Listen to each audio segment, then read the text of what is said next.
welcome to the Science Faction Podcast, where science meets fact meets fiction.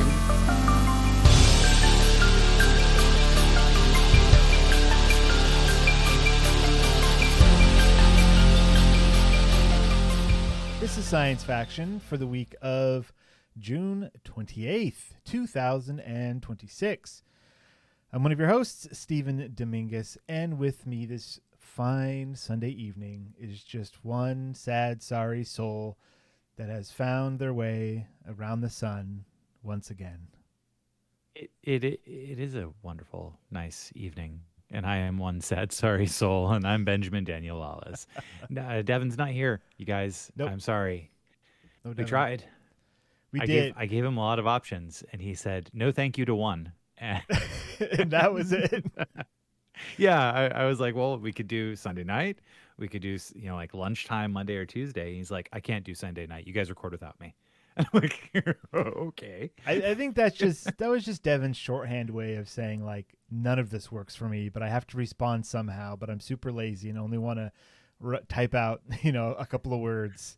This should cover it. Yeah. That's Devinese right there. They'll figure it out they'll read the context clues. We'll read the prophecy. We'll Yeah. figure out who the chosen one is. So you we haven't podded since you had your birthday, have we? Is that so? Oh I my think god. So. Okay. What day? Hold on. Yeah. What day? What day? What even? What day even? What day even? Steven? What was it, the 23rd? Like, that was my birthday. Okay, yes. yeah. So we have Yeah. not recorded since before then. So happy birthday, first of all. I guess thank you very much. I hope you enjoyed my birthday. I did. Yeah, that's great. right. Our last episode was a long time ago. We recorded it like early because I couldn't. Yeah. Well, so I had a great birthday. It was wonderful. I'm sounding tired, you guys, because okay, we're gonna go. Let's get back to that. We'll get back to the birthday stuff because, we're involved in the junior roller derby team, Mhm. right? And so this is Pride Month. Happy Pride Month, everybody! Happy Pride Month. And yeah, it's a good thing that they have like Pride Month before September, because then at least you can remember, right? Pride always comes before The fall. anyhow. Yes. Oh, I That's get right. it. Thank you. Yeah, we were this weekend. There were two different Pride events down in San Luis Obispo, and my wife was running the table, Mhm. like both days, and I was there much of that time. I'd say probably half the time that she was there, I was there too. And that was exhausting for me. I can only imagine. Just watching her made you so tired. You needed a cracker break. Like, she was there from 7:30 to 5 on Saturday, and then from I think she got there at 10 today, and we were there until 5:45. That's too much. Yeah, Yeah. But And, what is it doing for the community? What sacrifice is going to be paid back tenfold? The great news about this is that it's like us getting the team and what we do for the kids in front of the community members and kids that maybe need a place to go, like a sport that they'd like to get involved in that's gender agnostic and super open and welcoming, that is willing to teach you all the skills, and maybe you just want to go fast and get in people's way. Well, we've got a spot for you on the junior roller derby team. You started your pitch. I could tell when you went from conversation to you slid into your pitch that you've repeated probably 500 times in the past 2 days. 500 times. At least. And yeah. So that's like the idea here is we do need skaters that want to play. Mm-hmm. We're a little low on skaters. We solve that by whenever we have a game, we invite members of teams that are like elsewhere in California to come to town and play on our team with us in order so that we've got enough numbers, right? Oh, okay. But it would be nice if we didn't have to do that, right? Yeah. Or if we could play against these people rather than than with them, you know? Yeah. It's all good, but you know, it would be nice to have more players.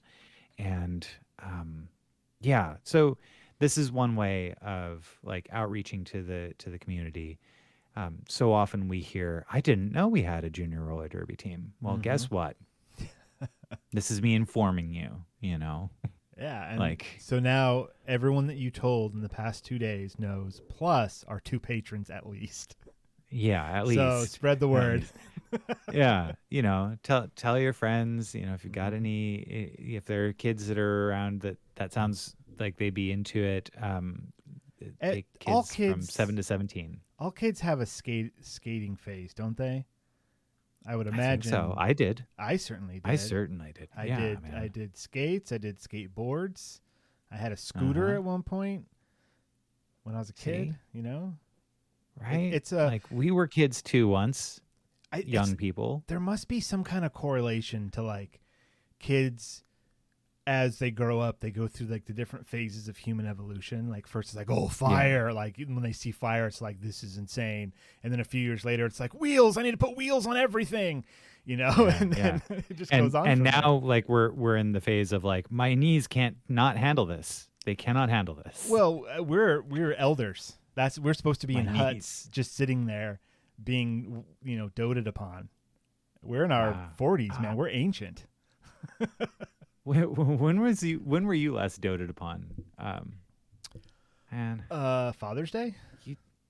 Oh yeah, you okay? Yeah. All right. Were you not? Well, did they not dote upon you, sir? Oh, I've been doted. My birthday was nice. I got doted upon. This year was kind of the first year that it ever actually mattered that my birthday was so close to Father's Day. Ooh. Like, I definitely felt the enthusiasm for Father's Day, and then a little bit of just like, well, it's your birthday, and it's a couple days after I last gave you a gift, so I'm just gonna hang out with you, which is fine. But yeah. I mean, yeah. Welcome to everyone who has a birthday in December. Dude, you know, yeah, we get that hard. Yeah. Yeah. But yeah. So that's okay, right? It's totally fine, and like super stoked. Got some really neat gifts. I got something I got for myself. Yeah. The bidet. Did the bidet get fixed? The bidet got fixed. Yes. I got power running to a bidet, and it is so nice.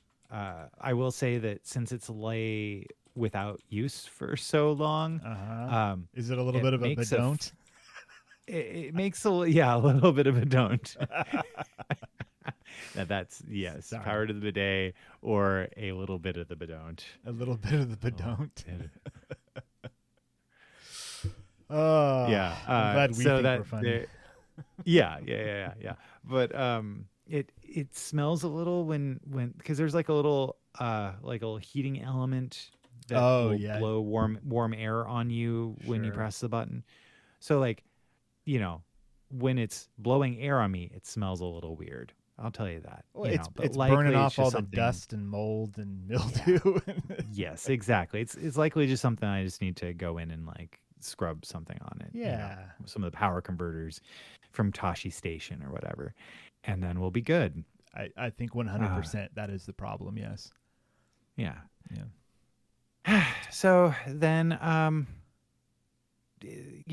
that was nice. That was very nice. Other than that, it's just been I think I've been making all my friends like really nervous and uncomfortable being around me because I won't shut up about AI. Oh.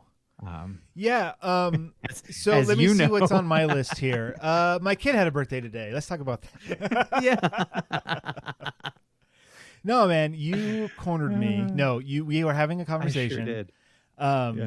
No, it was. I pulled out my my emotional support laptop. Yeah, And, out of no, it was like a cartoon. You know, in cartoons when they're like, "Oh, you mean the book of stuff," and they reach behind them and then just pull out the book. You walked into my house and you were like, "By the way," and then there was a laptop there, and you're like, "Let's talk about AI." And I was like, "All right, let's go." It was amazing. So yeah, man, you've been spreading the word of What kind of AI is this? Yeah, so it's local. I'm running a local, like totally local AI. Not paying anything. It's all running on my machine. No privacy concerns.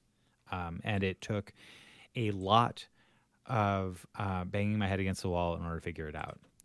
Now I say, like, that all my friends are probably sick of hearing about it. In fact, I believe that the exact quote that Matt told me today, friend of the show, advisor from across the correspondent from across the field, Matt Dixon, he mentioned, he said, "Ben, whenever you talk about this to me, it's like hearing a horse talk about how great the next generation of Glue Factory is." Uh-oh. Yeah. No, you're not wrong. That he's a little bit wrong, because the kind of unethical AI that is what people know of when they think of these LLMs that have gotten out of control. Right. And by out of control, I mean doing exactly what their overlords are telling them to do.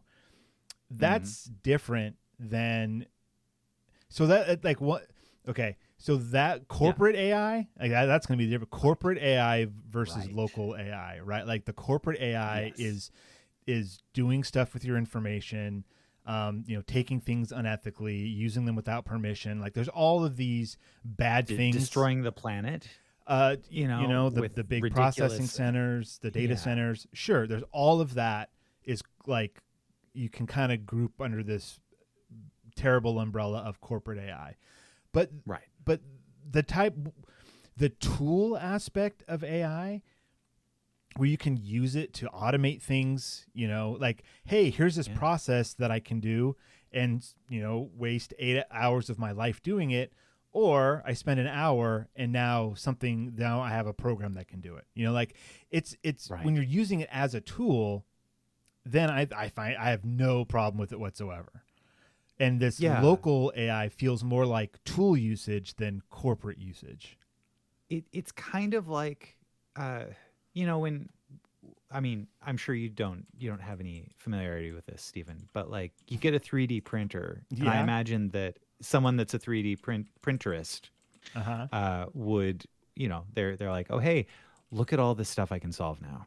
You know, this is like, I have the capability of literally making anything. And most of it will be terrible, but I can still do it. Right. And that's the feeling I'm getting from my foray into AI is like, oh my gosh, I have the capability of making a computer do exactly what I need it to do. Bespoke software that just, and it's not going to be good enough for me to sell it to anybody. But why are we making it weird by having everything need to be something that you sell, right? Like it can just be, no, hey, I would love to save a bunch of time on a task that I do so much, or give me more insights into something and like allow me to, But it's funny because like local AI is also nice because you can provide your own context. And given the fact that I have, I do a lot of note taking already. Sure. And so, being able to leverage that.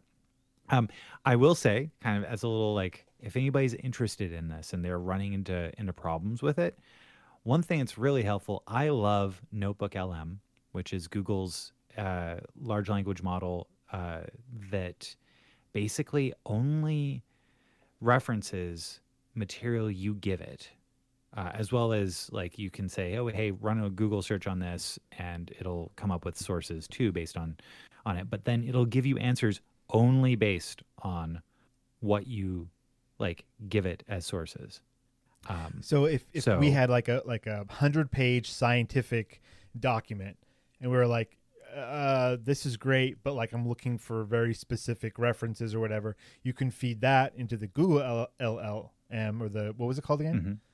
Notebook LM. Notebook LM. You feed that into Notebook LM, Yeah. and then you can talk to it and say, hey, can you give me this kind of information, that kind of information? And it just pulls from the data that you've given it. That's what you're saying? Yeah, the basic gist of it is that it was made in order to be a study guide tool. And so it like a lot less hallucinations than maybe what you'd see in everything else. But also what I've been able to do is say like, hey, search up the particular type of computer that I have, the amount of RAM I have, and like local AI. It runs all that stuff. And then I said, hey, based on these sources, give me a step-by-step. How do I install what I need in order to make this happen? And that is really, really helpful. And then like when I run into a problem, it's like, hey, at this step, I ran into this problem. Yeah. Have the AI tell you how to AI. And that's been very helpful. AI is pretty good at doing AI. Yeah, right. Have the computers talk to the computers. I think it's kind of stupid that the first thing that we've done is say like, oh, hey, let's let the AI write poetry and make art and like leave the hard work to the humans. When it's like, no, I want the exact opposite. I want the hard work to be done by the computer, so I have more time to make art and write poetry. I've seen that comparison online as well, and it really hits home. Right. How do we get this pile of code to like farm? Like you can't. There's an in between there somewhere. there's a step missing. Robotics. I don't know. Yeah. So how many different AI? I mean, we're saying AIs. What are these things really called, and how many have you tried, and for what reasons? So what I have been have had a lot of success with is I have set. So I'm running on a Mac. I said, and a lot of this stuff I think can be used on any system, but I'm using Olama, and then through Olama is that app, and then which is kind of cute because LLM is in Llama, right? It's a cute name. Oh yeah, that's right. There you go. Thank you. That's how you spell it. Good job. Thank you. You don't. I mean, yeah. You don't have to mention it. Sorry. Don't mention it, Stephen. I'm so tired, you guys. So Olama and then OpenCode. And then in OpenCode, I've chosen the model Big Pickle, which is one that comes with it. And the cool part about all of that is that, like, I mean, I could tell you a bunch of stories, but one thing that was really helpful that I had for me is I've downloaded a lot of AI helpers and stuff over the course of the last year and a half, and either it worked once and I forgot about it and never used it again, or it never worked and I hit my head against the wall and then I never used it again. So, but when you look at your applications list, you don't know what something is based on the name of it. There's all these names and like whatever. So what I did was I said, well, hey, OpenCode, you're running on my machine. Can you just look through my applications directory and whatever I've got installed in other places and give me a table that has the name of the app, a description of what it is, the website it comes from, and it did. And then I said, okay, based on that, is there anything here that's duplicative that I could safely uninstall because I have other things that do this? And it highlighted a few things, which was pretty cool. Sweet, so dude. Like, yeah, saved some hard drive space, and how much hard drive yeah, space? I mean, I guess it depends. I don't know, but like, what's how much are you using? How much am I using on my machine? That's too many questions for you. I've got to run. I've got to do a get info on my hard drive here, but looks like I'm currently using 342 gigs on my machine. That's a 512 gig. Okay. So I'm using about half on AI modeling. I don't know. I don't that know was how the to question. find that out. Gotcha. Yeah. But I think I'm probably, I mean, I'd be surprised if it was more than 50 gigs on Okay. AI modeling. All right. Yeah, It's not bad. I think that's, I yeah, think the average computer person who computes can easily find 50 gigs if they were right. also Yeah, interested just into getting into this AI stuff. That's not a just big deal. uninstall Starfield or whatever. I don't know. Like, Twice or half. Uninstall half of Starfield and you'll have enough room. Starfield was like 107 gigs or something. It's over 100. At least the version I've got. Yeah. All right, man. I do. So- What you were showing me was impressive, and I do want to get into it. And just a matter of time now. Like, how much free time do I have to dig in?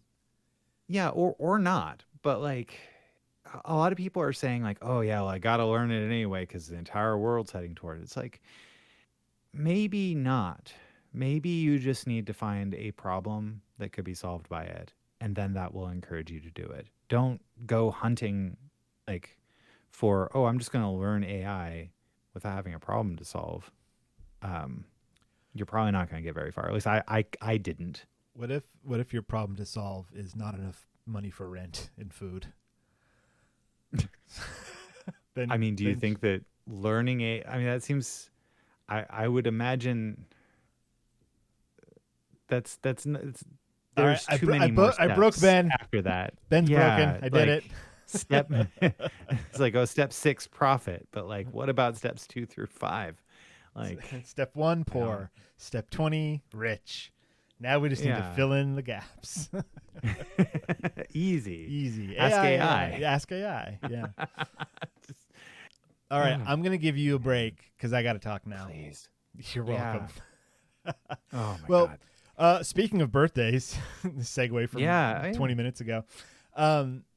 Today is my youngest daughter's birthday. She turned 8 today. Ooh, and nice. we had a tiny celebration because a month ago we had her like birthday party while she was still in school so that friends and stuff could come, because the couple years before that, because her birthday is at the end of June, the kids either aren't going to remember or families are busy. They're on to their summer stuff. Yeah, they're out of here. And so she already had like a big party and like at a bounce house and giant cake and all the friends, and great. So today was more like close family. So we have this little birthday tradition that is now known as the string. I've talked about it on the show before, but a quick recap is it was in the Disney short Frozen Fever, in which it is it was Anna's birthday, and Elsa, through some tradition, ties a string to her doorknob and then strings the string all around the castle and ties it around gifts that she's giving her. And they sing a song and follow the string, and it's a whole deal. And so my oldest, when she was quite a bit younger, asked if we could do that for her on her birthday. And we said, sure. And so now it's a thing. And then the other kid wanted it. And so now every year, that's just what we do. So we did the string this morning. She got to open up all the gifts that she really, really wanted, like the harmonica and the pocket watch that has Bill Cipher from Gravity Falls etched on it, and a Stanley Cup that's her size. Things that kids want. Incredible. A cup, a pocket watch, and a harmonica. What are you going to do? Some stickers in there. So yeah, we did that. So I was fine. Ended up going to a park. Cousin showed up. Aunties were there. Just a small family thing. So yeah, it was a good day. Something that I didn't put on my list here, but now that I'm thinking of it, a big chunk of today I actually spent building Legos. And it was a Lego that I didn't purchase, which is rare. Also wasn't a birthday or Christmas gift. Even rarer. Wow. I got a shiny gold Pokemon of Lego luck. So get this. Dang. Happy my birthday, Stephen. Happy Ben's birthday. I'm sure that you would enjoy building a Hogwarts castle. So that's what it is. So a couple years back, Devin friend of the show, Devin Yes. He would be like, I'm not a friend of the show. Yeah. That's a little too It's just- presumptuous, it's just a bit of a Stephen. stretch. Yeah. He bought me the Harry Potter Hogwarts castle. It was like a $700 set or something. He probably got it on sale. Or maybe I'm just imagining how much it costs. But this thing's giant. You've seen it. It's sitting on top of a giant shelf, and it's a beautiful model. Took me days and days and days to build. It's great. Then Lego came out with another one that I'm looking at the big model now and thinking about the size of the other one. This one's called like Hogwarts Castle and Grounds. And so you're thinking like, oh man, it's going to be even bigger. It's like half the size. But they did that cool thing that they've done on some of their sets that are aimed more towards adults, where the whole thing has like this black border around it. So it's not necessarily it's not a play set. It's like a model, like I have a Jurassic Park one like that where it's the T-Rex not ambush attack, the T-Rex attack, that's what it's known as, where it's got like the 2 Jurassic Park cars and the fence behind it, and it's broken, and there's a big muddy footprint, and Alan Grant's got a not a torch, what's it called, flare. He's got the flare. Yeah, he just popped the flare. And that has like the black border around it, and it's got like a little quote on it, and it's just kind of it elevates the set just a little bit. Does not justify the cost. These Lego sets nowadays, come on, it's crazy. They're insane. Anyways. So I have this new Lego set. How did I get it? My brother-in-law's friend gave it to my 5-year-old nephew. That doesn't explain it. Okay. So so that's how you got it. That's how I got it. Obviously. My brother-in-law's friend's wife was pregnant and going through a Lego phase, apparently. I caught this real quick as like overhearing a chat. And he had bought her all of these Lego sets, and then the phase ended and she never built the sets. And so he was giving all the sets to my 5-year-old nephew, via his dad. It's like, hey, I've got these sets. I know your kid likes Legos. Here you go. And they were like, most of them were Star Wars, and one of them was the Harry Potter, the big old castle. And it was like, oh, that's awesome. And, and that was that. And then I get a text from my sister-in-law, like a couple weeks later, like, hey, do you want the big castle? Because, it's too complicated for the kid. And, I know you like Harry Potter, do you want it? And I was like, yes, I do. And then I promptly forgot. So last weekend, we were down in Santa Maria area. The kids, the cousins were doing stuff. And then my sister-in-law comes out from the back room and is like, here you go. And I'd completely forgotten. I was like, oh, that's right. So that's how I got it. So yeah, now I've got this second Hogwarts Lego castle. Wow. It's a really impressive set. For some reason, at certain scales, Lego is able to just do magic. Like it's half the size of the other one, but I'm almost more impressed on how it's looking so far, because there's so much detail in so little bricks. Like what is implied, what is like the way that the different shapes work. It's just like I'm not done with it yet, so I'm not going to call it a work of art. However, what I've seen so far, I'm extremely impressed with. It is a good set, and it's been a fun build so far. What I remember from the larger Hogwarts build is that at times it was incredibly boring because it was so large that when you're doing like a castle, it's like, oh, well, this tower is the same like 50 pieces just over and over and over and over in a circle, and it just kind of gets boring. And some Lego sets are just like that. Like you see the scale of them and you're like, that looks awesome. But then the building of it is like, oh, but this is kind of boring.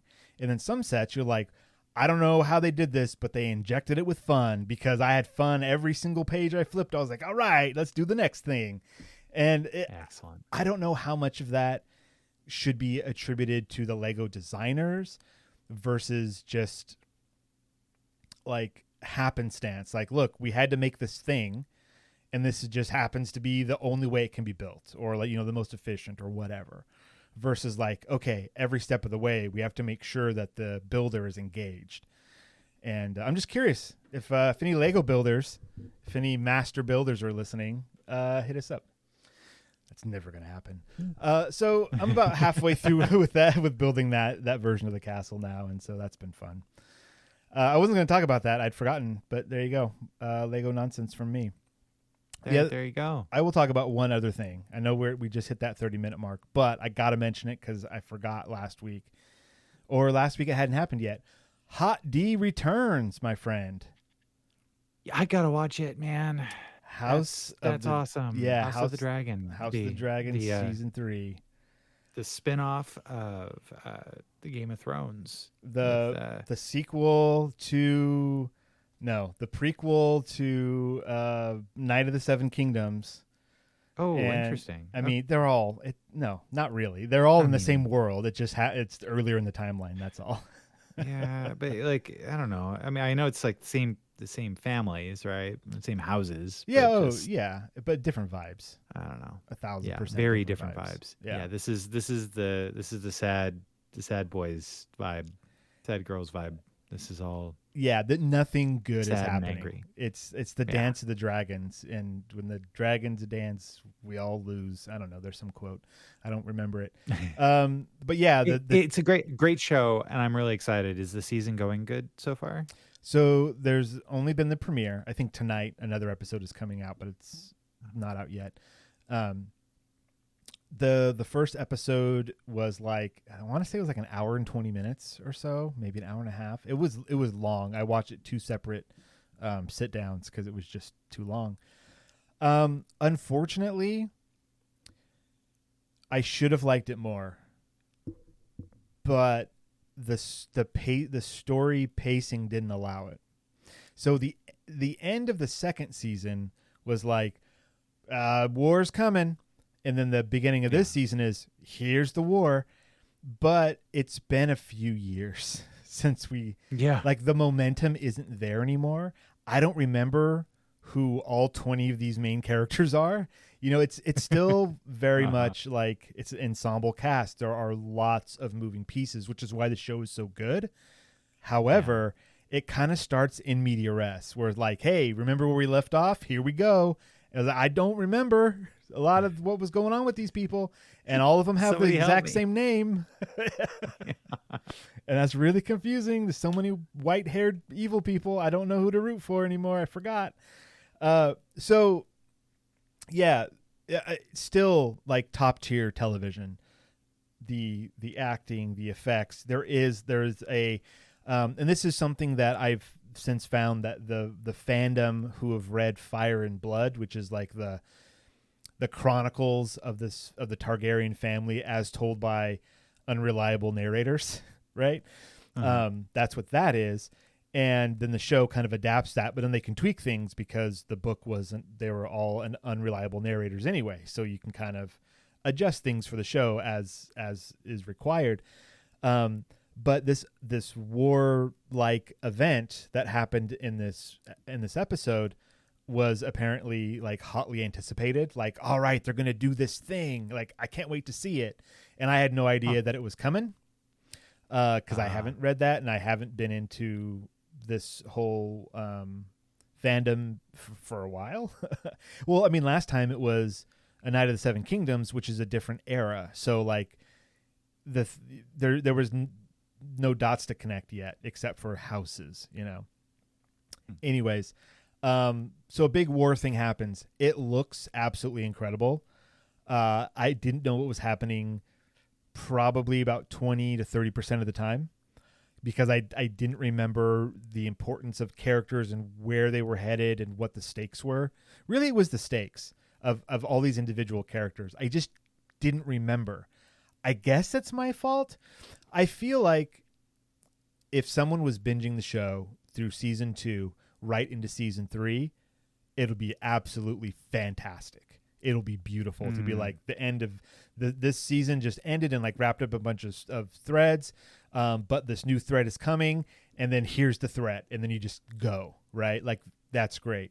But I felt like with the gap of time between seasons that I needed an episode of like, hey, remember everyone, remember what's going on, remember what the stakes are, remember, why certain people are working together and certain people aren't, and remember these three guys have the same name but they are different people, like let's remember that, like all of that little stuff. Like I feel like, and this is pure opinion on my end, I needed an episode of that before this episode to be able to appreciate this episode, or I should have just rewatched the last episode of the second season right before this to try and jog my memory and all these things.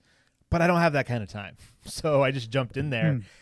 And luckily the YouTube recap shows that I watch, were able to remind me of what the stakes were and who the certain people were and all that stuff after I watched the episode. So since you haven't seen it yet, there's a warning for you, sir, that you might want to look into who's going where for what reasons before starting the third season. Okay, gotcha. So like watch some kind of recap. I would definitely recommend watching some kind of recap of season 2. Okay, gotcha. Yeah. Unless you really just want to fly by the seat of your pants and just go, I don't know who these people are, but there's dragons fighting. Let's do it.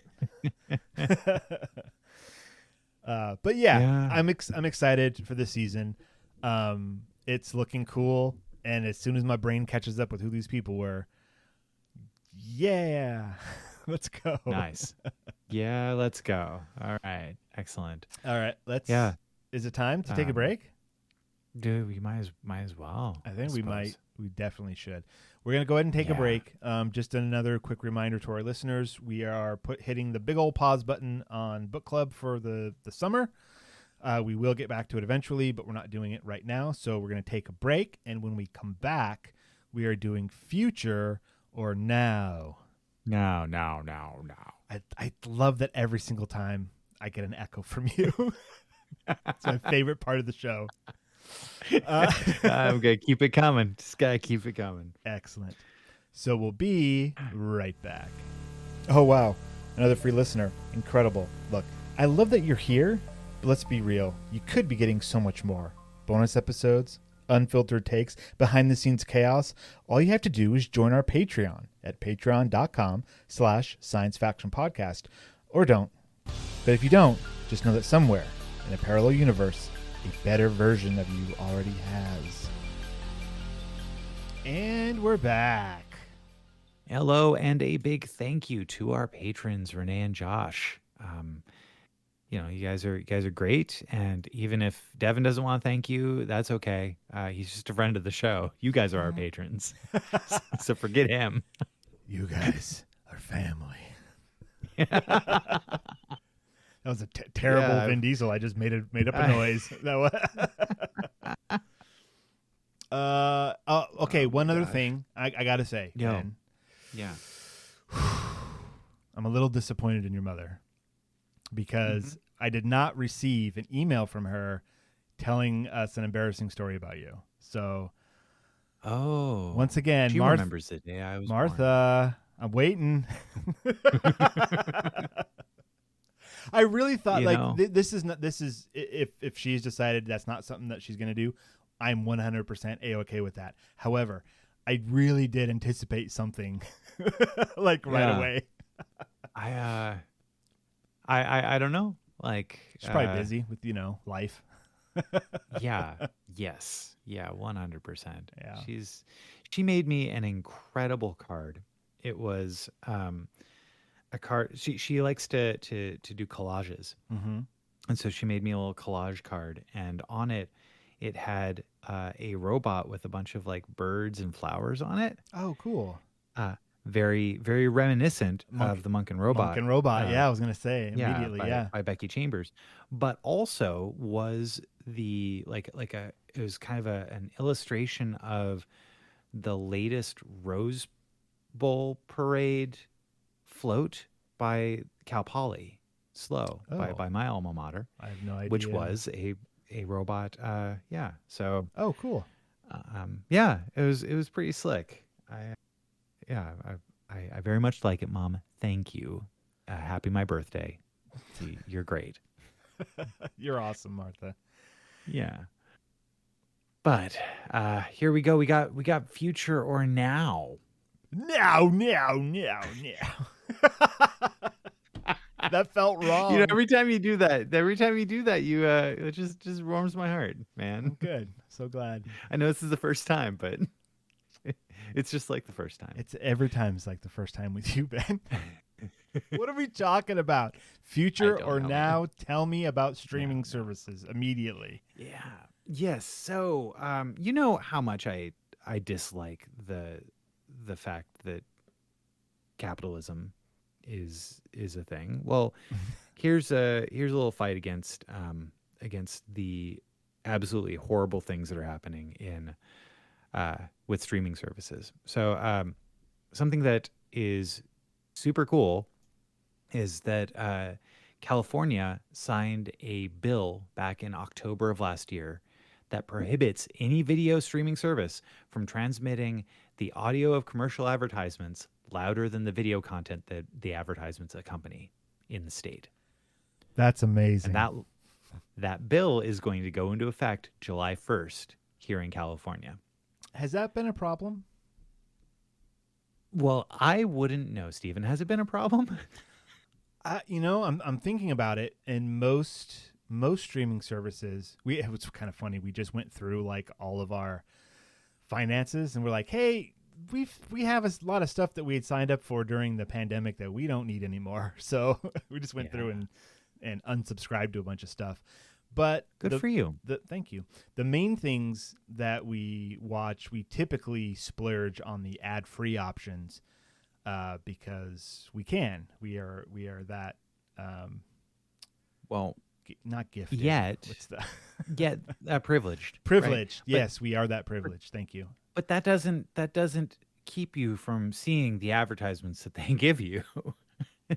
They still give you advertisements. No, right? Like our Netflix has no advertisements. I know they have an ad-supported version now. So you're telling, okay, so it's been a while for me to be on Netflix, but I do know that HBO Max or whatever they call it nowadays, Apple TV, many of the other ones, they will show you an ad for at least another programming. Oh, like some of their own stuff. Yes. Yeah, I don't have that's a personal thing. I don't have a problem with that as much. Like if they're like, hey, here's HBO, you're here for the Dragon Show, but don't forget we have a different Dragon Show coming. I'm like, all right, that's fine. But like, hey, we're HBO, buy this soap. I'm like, what does that have to do with anything? Get out of here. That's So I mean, like I've never done ad supported streaming, so I'm not sure. Other than like whenever I look at something on like Pluto, right, when it's just like, well, that's almost as if I'm watching it on live TV. That's fine, you know. But it has to do with the in this particular case, it's not the abolishing of advertisements. It's the fact that some volume of advertisements is higher that they serve to you than the programming that it accompanies. And that's awful. So it becomes impossible to ignore and, frankly, painful. It pushes you to what we've done is it pushes you towards paying to have the ads removed. Yeah, indeed. Indeed. I mean, like I remember, so back when I got YouTube Premium, it was specifically because I was getting served ads for Trump's presidential campaign. Yeah. And it was like, I don't know if it was his presidential, it was something having to do with Trump. And I was like, I'm not really interested in seeing this. And so that's what drove me to spend the ungodly amount of money for YouTube Premium, like way more than any other streaming service YouTube Premium is. It was what, like $20 a month? Is that what it was? But I don't know. I do not know anymore. I don't recall, but I know it was too much when I finally canceled it. Yeah. I was like, forget this. I mean, that's the And thing with yeah. all of these deals that we have to sign up for. They're hoping that you sign up and then forget that you have signed up. Like I know for a fact we have spent hundreds of dollars unnecessarily over the past couple years just because we didn't think to look into it, Right. And that's our fault, but it's also like, it'd be great if, things weren't so capitalistic around here. Right. Yeah. So here back to the article. One of the interesting Yeah. things about this is that, like, again, this is about volume of advertisements, and this in fact also follows a particular bill. Like, essentially, there was the CALM Act, CALM, which I'm having trouble. The Commercial Advertisement Loudness Mitigation Act, which was essentially the same thing that was for broadcast, cable, and satellite TV providers. I remember when people were talking about that. Yeah, it was a while ago. Right. Maybe before, and so streaming services have enjoyed not being under that rule for so long. I see. So here we are. We don't know really exactly how each of the streaming services are going to comply with the California law. We don't know if they're going to apply the volume adjustments to streams to to anybody outside of California, or if they're just going to do it across the entire service. I would imagine, since they know where you are from your IP address, or your bill address, or whatever they decide to use, why would they offer that to someone else for free? Like, I could definitely see them being like, "Hey, give us $2 a month and we will turn down the ads," or give us $20 a month for no ads. Yeah, well, California isn't the only state doing it. Illinois has also passed a bill this month, going into effect July 1st, 2027. Or going into effect next year on July 1st. So, it seems that we may be the first domino toppling on this particular one. Way to go, California. And so, yeah. But, a lot of the Motion Picture Association, which includes Netflix, Disney, Amazon Prime Video, and Paramount, and the Streaming Innovation Alliance, which includes Netflix, Disney, Peacock, and Pluto TV, they opposed the bill. The groups argued that many streaming services were already trying to manage the loudness of advertisements that come from server-side ad insertion that may be inconsistent with the loudness of the programs.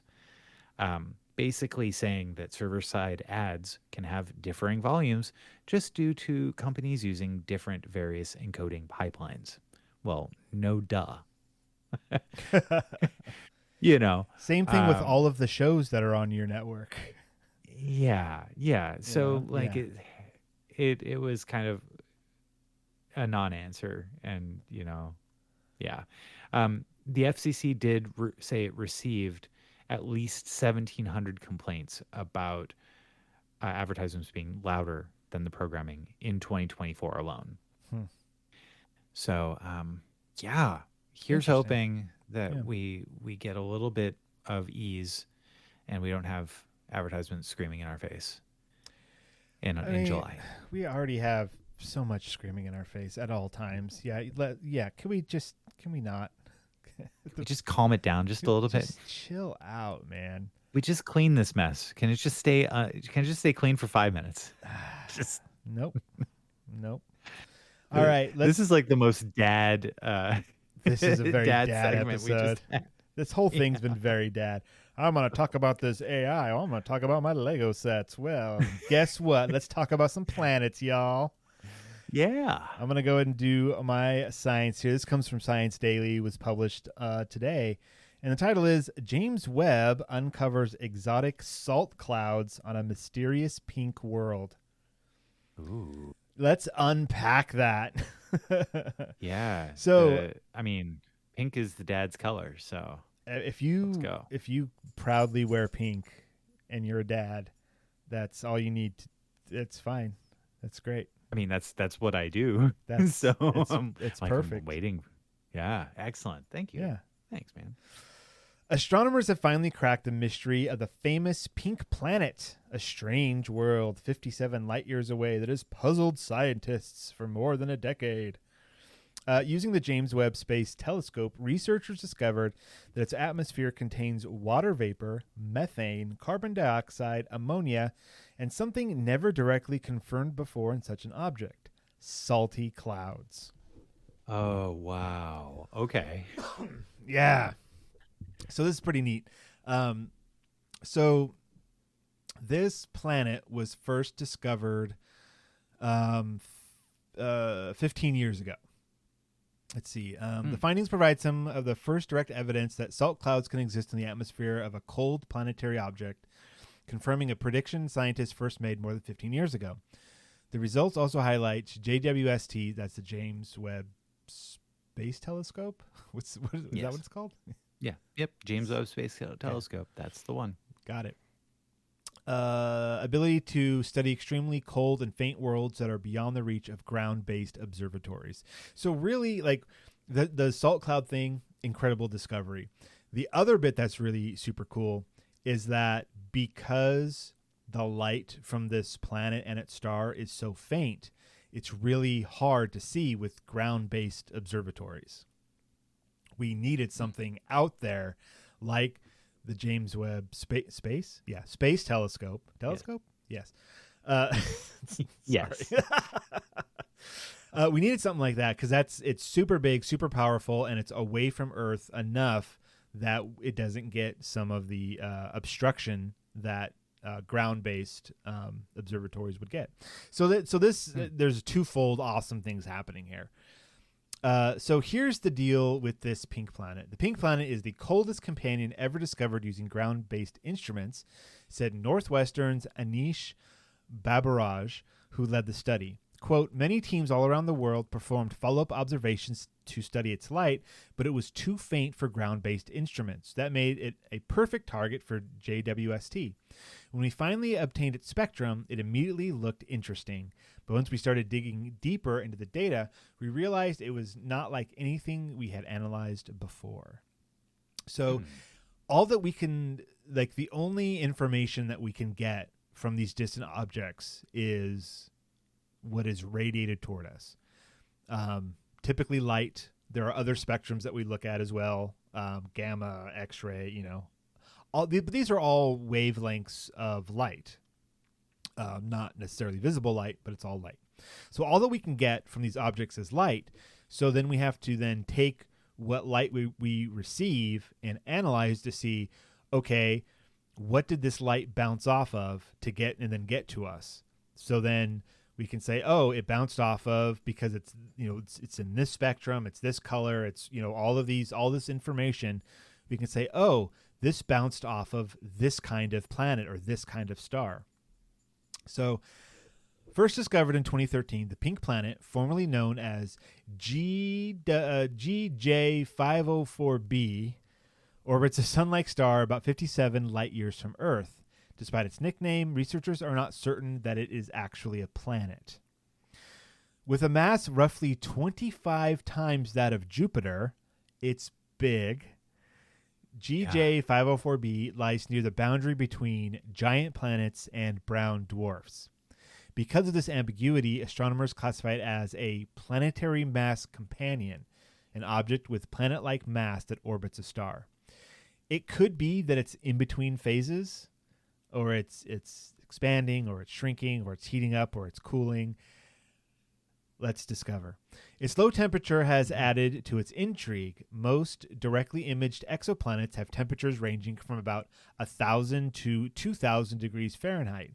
By comparison, GJ504b is only about 550 degrees Fahrenheit, or 290 degrees Celsius, similar to the temperature inside a bread baking oven. Oh. Yeah, that's a tidbit for you. According to Babaraj, the object's age helps explain its relative coolness. Giant planets begin their lives extremely hot and gradually cool over billions of years. The new research estimates that GJ504b is between 2.5 billion and 4 billion years old. So it's cold and it's young. And old. Oh, yeah. I mean, relatively, Well- if the Big Bang was 13 billion years roughly, and this thing's only 2.5 to 4 billion years old, then that would mean younger rather than older. Right? Huh. Am I wrong? Or am I getting my numbers confused? I might be. I just want to know. I can't recall what other planets or what their ages are. So I don't know, man. What's Good Earth? question. That's like 6,000 years, something like that. No, aren't we like? I can't believe you just said that. Because my particular history on this subject is Oh yeah, like, yeah. like I started nodding along. Like and then yes, I was yes, like, of course. Wait, no. wait. Stop. That's not it, Ben. Okay, let's type this in. How old is the Earth? Because now I can't remember. According to science, Earth is estimated to be about 4.5 billion years old. Okay. So we're you know so yeah, close. this is younger. This is younger than the Earth. Yeah. GJ504b is at most half a billion years younger, or at least half a billion years younger than the Earth. Yes. Okay. It's younger and it's cooler. It's like, Yeah, it hey, look at me, I'm pink. What? Yeah, 6'7". Yeah. Yeah, I'm sure. Okay, so let's go to the salt stuff. The observations revealed an atmosphere containing water vapor, methane, carbon dioxide, ammonia, and other molecules. When researchers attempted to recreate the atmosphere using computer models, they encountered a problem. The observations could only be matched by atmospheric conditions that did not seem physically realistic. So they take a model and say, okay, we captured this light. It told us this is the stuff that's going to be on this planet. Let's model it, and it didn't work. They're like, this doesn't seem physically possible for these things to exist in this way. The solution emerged when the team added clouds to the models. Once clouds were included, the strange inconsistencies disappeared. The results suggest that salt clouds are obscuring deeper layers of the atmosphere and influencing the light that ultimately reaches JWST. So another quote from Babaraj, we ran simulations with clouds and the results aligned with what we know about cold planets. We tried 3 different types of clouds and salt clouds fit best. When we accounted for salt clouds, it subdued the signature of molecules hidden deeper in the companion's atmosphere. Then the results became physically possible. So they took information, attempted to model it, didn't work, and so then they introduced, other elements until it did work. So this is kind of, I mean, it's interesting that they got it to work, but that's also not like a 100% confirmation, right? Something else that could solve this problem could be happening out there. We'll never know, I don't think, unless we get, more powerful telescopes. We're able to, get better readings, or perhaps just more readings from this planet, because, we're moving, the other planets are moving. So maybe at some point we'll be a little bit closer, or, something will move out of the way. We can get better images. Who knows? So then we can take, additional data and make even better models. But it's pretty cool that they were able to figure it out. So to wrap this up, Berberaj believes the methods developed for the study could help scientists investigate other cold and faint planetary objects. Jupiter, for example, contains clouds made of ammonia ice. Although current instruments cannot yet directly study those cloud layers in the same detail, the detection of salt clouds around GJ504b suggests astronomers are moving closer to that goal. Pretty cool. Awesome. I love that. Yeah, it's funny because I rewatched Interstellar recently, and there's that scene where they go to the planet and they kind of trim a little bit of ice off of a cloud as they're flying through. Oh, as they're like landing. Yeah. Yeah. And I was like, oh, that's rad. And now I'm like, well, Jupiter's got ice clouds Dang. I mean, All right. what's so interesting about some of these compounds that when we think about them as they exist on Earth. But there are so many other variations of planets out there. Like you got to think about the different compositions, sizing, heat, pressure, like all this stuff. Like I've heard before, like, oh, on this planet, it rains diamonds. And it's like, okay, what would that be like? The pressure of that planet, like we wouldn't be able to exist on that. Well, maybe there'd be a way, but like it wouldn't be an Earth-like planet that could do that, right? It's some extreme version where certain pressures and compositions of the soil, all that stuff to create the diamond rain, which would be incredible to see, but that's never going to happen. Not for me, not for my generation. We still need to figure out how to pay rent and mortgages and stuff. So we're far away from seeing the diamond rain. Anyways, so cool. here we are at the end of the episode. We're here again. Yeah, Crazy. So glad we got here. You're glad that we got here? Yeah, I'm glad we got here. I'm surprised that we got here. I mean, the road's been bumpy and long. The night is long and full of terrors. Oh, dude, I just learned. I don't know if you probably already know this, but I just learned that author Stephen King has a son named Joe. I'm not joking. Oh well, he is. Oh yeah, Joe Hill, right? Yeah. Doesn't he write under the name Joe Hill? Yeah, he does. That's great. That is really good. That was my dad joke of the day on my calendar. That was really good. I thought that was pretty neat. Oh, okay. Yeah, sweet. Yeah, I tried to slip that in there. I don't know if it worked. You did. I bamboozled you.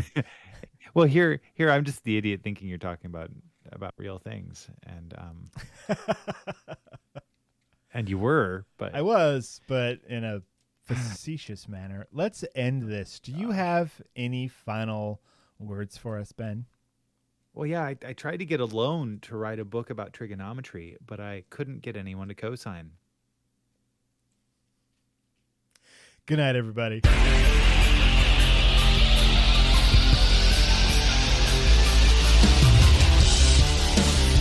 This has been the Science Faction Podcast. Tweet to the host at SciFact Podcast. Email them at sciencefactionpodcast@gmail.com and visit sciencefactionpodcast.com for more episodes.